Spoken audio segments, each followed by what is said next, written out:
안녕하세요. 히렌초입니다. 25살에 사법시험을 패스한 박영주 변호사님을 모셨습니다. 안녕하세요. 네, 안녕하세요. 박영주 변호사입니다. 본업인 변호를 하시면서 이혼 상담도 하신다고요. 이런 걸로도 이혼이 된다고 하는 사유들이 많다고 들었습니다. 네, 생각보다 굉장히 많은 이혼 사유 중에 하나가 취미 생활이거든요. 실제로 그런 사례가 있었어요. 부부가 같이 골프를 시작을 했는데 와이프는 골프가 재미있는데 남편은 골프가 재미가 없었던 거예요. 와이프 혼자서 골프를 계속 치러 다녔는데 골프가 시간을 굉장히 많이 뺐잖아요. 그쵸. 하루 종일 나가고 거기에서 인간관계도 생기고 바람이 나기도 하고 그리고 실제로 부부끼리 보내는 시간 자체가 줄어들게 되다 그쵸. 보니까 관계가 좀 소원해지는 게 있고요. 그러면은 뭐 집에 있으면 괜찮냐? 그것도 아니에요. 한 집에 있지만 한 사람과 이 사람의 라이프가 공유가 되지 못하고 각자의 시간을 보내다 보니까 관계가 소원해지고 특히나 뭐 아이를 양육하는 것처럼 같이 둘이서 해야 되는 문제가 있을 때는 한 명의 불만이 생기고 스트레스가 생기다 보니까 그쵸. 이런 경우도 타협이 안 돼서 헤어지게 되는 경우가 많은 것 같아요.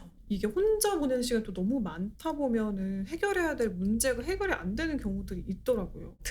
등산이라든지 골프 요즘에 이런 부분들이 가장 많이 문제가 되는 것 같고 반반 결혼 되게 많이 하잖아요. 이게 왜 그럴까를 제가 한번 생각을 해봤었는데 결혼이라는 제도 자체가 사실 이건 너 거, 이건 내 거 이렇게 하기가 어려운 부분들이 많이 있잖아요. 어쩔 때는 내가 희생을 더 많이 하고 어쩔 때는 이 사람이 희생을 많이 하고 이렇게 맞춰가는 부분이 있는 건데 반반이라는 그 개념 자체가 들어오면서 양보를 하지 않게 되고 양보를 하지 않다 보니까 그냥 정말 남남처럼 살다가 애정이 식어서 헤어지게 되는 경우가 너무 많더라고요. 너무 합리적인 것만 생각하면 결혼 생활 유지가 힘들 수 있다라는 생각이 굉장히 요즘 많이 들었고 연애는 사실 기간이 길어봤자 몇 년인데 그쵸. 결혼 생활을 수십 년을 함께 해야 되는 거잖아요. 스킨십 같은 게 잘 맞지 않고 스트레스를 받게 되면은 헤어지게 되거나 바람을 피게 되거나 이거는 필연적인 것 같은데 한 명은 원하고 한 명 원하지 않고 이러면은 문제가 될 수밖에 없잖아요.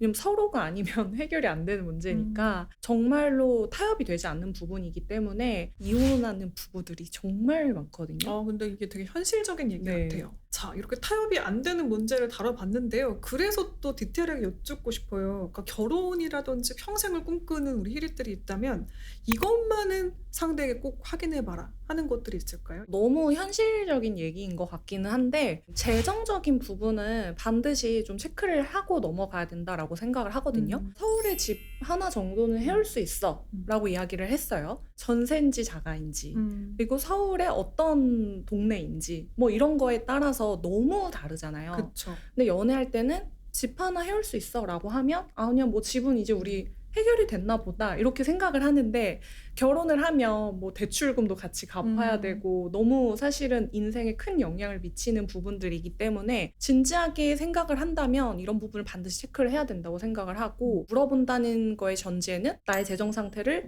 얘기하겠다라는 뜻이잖아요.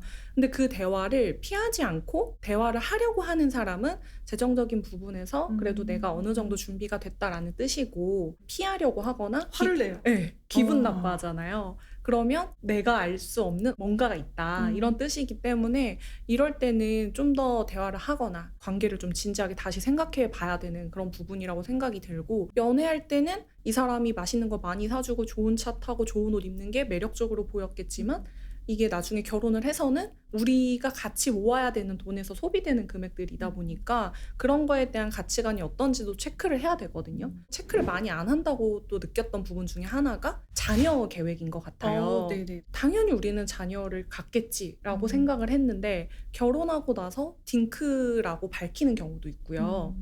아니면 뭐 그 반대의 상황일 수도 있죠. 뭐 딩크라고 생각을 해서 결혼을 했는데 자녀를 원한다거나. 근데 이 부분도 역시 전혀 타협이 될 수 없는 문제이기 때문에 자녀 부분도 반드시 좀 체크를 해야 되는 부분인 것 같아요. 바람, 도박, 폭행 이게 변호사들이 이혼의 3대 사유라고 부른 이유가 이거는 정말 변화하지 않거든요. 이 부분을 만약에 내가 연애 때 봤다라고 하면은 결혼에서는 분명히 100% 문제가 되는 음. 부분들이에요. 바람을 연애 때 핀 사람이 결혼하고 나서 바람을 안 핀다 이런 경우는 없어요. 그쵸. 습관이기 때문에 음. 고쳐지기 힘들다는 거 체크를 해야 되고.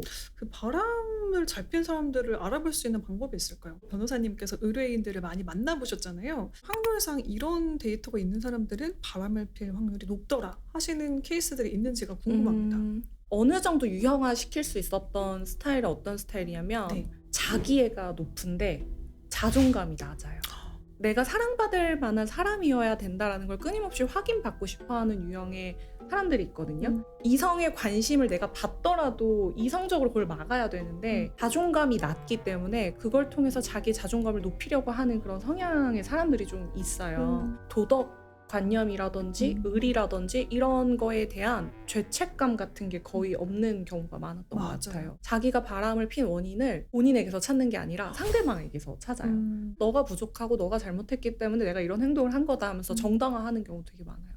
근데 저는 좀 이런 얘기 들으면은 최악의 사례들을 주변에서 들었던 게 막 떠오르거든요. 근데 정말 최악은 그 사람만 그런 게 아니라 그 사람의 부모님까지 똑같은 거예요. 너가 문제가 있어서 우리 애가 이렇게 바람을 폈다라는 식으로 합리화하는 가족까지 있었던 기억이 납니다.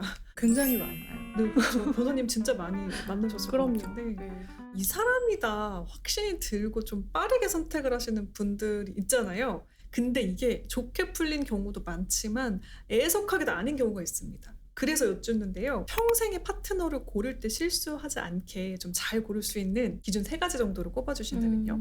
우리가 소개팅 주변에서 시켜준다고 하면 그냥 뭐 좋은 사람 해줘라고 하지 내가 어떤 사람을 원하는지를 잘 아는 사람은 거의 없잖아요. 근데 실제로 그 켈리 최라고 유튜브도 이렇게 하시는 회장님도 저희 채널에도 오셨었습니다. 아 진짜요? 네, 네. 지금 남편분을 만나기 전에 이런 사람을 만나게 해주세요라고 기도를 항상 하셨었대요. 매일매일. 그래서 그런 사람이 눈앞에 나타났을 때 놓치지 않았다고 하시더라고요. 내가 원하는 사람이 이 사람이라는 걸 확실히 알고 있으니까. 근데 저는 이게 정말 맞는 말이라고 생각을 하거든요. 내가 어떤 거를 더 중요하게 생각하는지를 알아야 그런 사람이 나타났을 때 잡을 수 있다고 생각을 하기 때문에 우선은 내가 어떤 남자를 원하는지 어떤 여자를 만나고 싶은지 이런 부분을 확실하게 하는 게 첫 번째라고 생각을 하고요.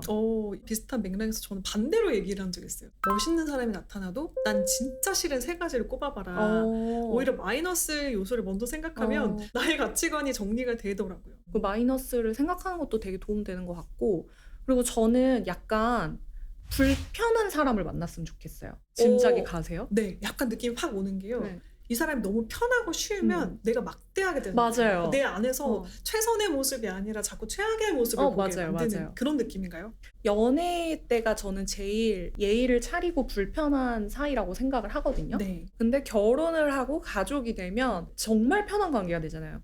예를 들어서 우리가 친구들을 대할 때 모습과 우리 엄마 아빠를 대할 때 모습이 다르듯이 그쵸. 결혼을 하게 되면 정말 편하게 생각을 해서 나도 모르게 뭐 막말이 나간다든지 행동을 좀 막 한다든지 이런 게 있는데, 내가 이 사람이 좀 어렵고 조심스럽다면 사소한 실수 같은 걸 좀 줄일 수가 있게 되는 것 같고. 네. 그게 좀 관계를 오래 지속하는 도움이 되겠네요. 이거는 제가 또 이혼 사건을 하면서 많이 본 케이스인데 서로 생각하는 가족의 개념이 다른 거죠. 그래서 한 명은 가족들끼리 이렇게 챙기고 사랑을 주고 이런 게 당연하다고 생각하는데 자기는 그런 가족이 아니었던 삶을 살았다 보니까 서로 생각하는 게 달라서 섭섭한 부분이 생길 수 있고, 혹은 내가 원했던 가족의 모습이 아닐 수도 있기 때문에 이 사람의 가족들이 어떤 모습을 하고 있는지, 이 집안의 분위기라는 것 자체가 결혼을 해서 새로운 가족을 만들어도 동일하게 유지가 되는 경우가 많기 때문에 상대방의 가족은 반드시 좀 봐야 되는 부분인 것 같아요. 중요한 기준이었습니다. 이것도 궁금해요. 변호사님께서 만나보신 분들 중에 좀 긍정적으로 잘 만났다 하는 커플들의 공통점도 있을까요? 각자의 시간을 존중을 해주는 거예요. 그러니까 서로 반드시 붙어 있어야 되고 의심하고 계속 연락을 해야 되고 그런 게 아니라 이 사람이 뭐 일을 하고 있다든지 친구를 만난다든지 할 때 내버려 두는 거죠. 근데 이 내버려 두는 게 무관심이 아니라 당연히 알아서 잘하고 잘 들어오겠지 하는 그런 신뢰가 있는 부부들 같은 경우에 굉장히 잘 지낸다라는 그런 생각을 하게 됐었고, 두 번째로는 아까 이야기했던 거하고 사실 연장선인데 서로 약간 존경심이 있는 부부들이 잘 사는 것 같아요. 네. 회사에 회사에서 돈 잘 벌고 능력 인정받고 이런 부분에 대한 존경심일 수도 있지만 뭐 아이를 키우면서 나는 아이를 뭐 5분 이상을 못 보겠는데 우리 와이프는 어떻게 아이를 이렇게 뭐 몇 시간씩 데리고 노는지 모르겠다. 정말 대단한 것 같다. 뭐 이런 부분에 대한 존경심일 수도 있고 혹은 나한테 너무 잘하고 나한테 너무 잘 맞춰주는 게 고맙다든지 어쨌든 어떤 분야에서든 서로가 서로에 대한 존경심이 있는 부부들 같은 경우에는 좀 잘 사는 것 같고 이득이냐 손해냐 이런 걸 따지지 않고 묵묵히 그 사람이 원하는 방향대로 좀 응원을 해준다거나 예를 들어서 회사를 그만두고 뭐 1년, 2년 동안 공부를 한다는 상대방을 좀 지원을 해준다든지 뭐 그런 식으로 좀 계산하지 않는 부부들이 잘 사는 것 같았어요. 맞아요. 사법시험 공부를 할 때 가장 중요하게 생각한 게 빨리 붙자. 최대한 빨리 붙어야겠다고 생각을 했고 시간을 밀도 있게 쓰는 걸 가장 중요하게 생각을 했었어요. 그렇다면 내가 어떻게 즐길 수 있을까를 항상 생각을 했었고 즐길 수 있는 방법이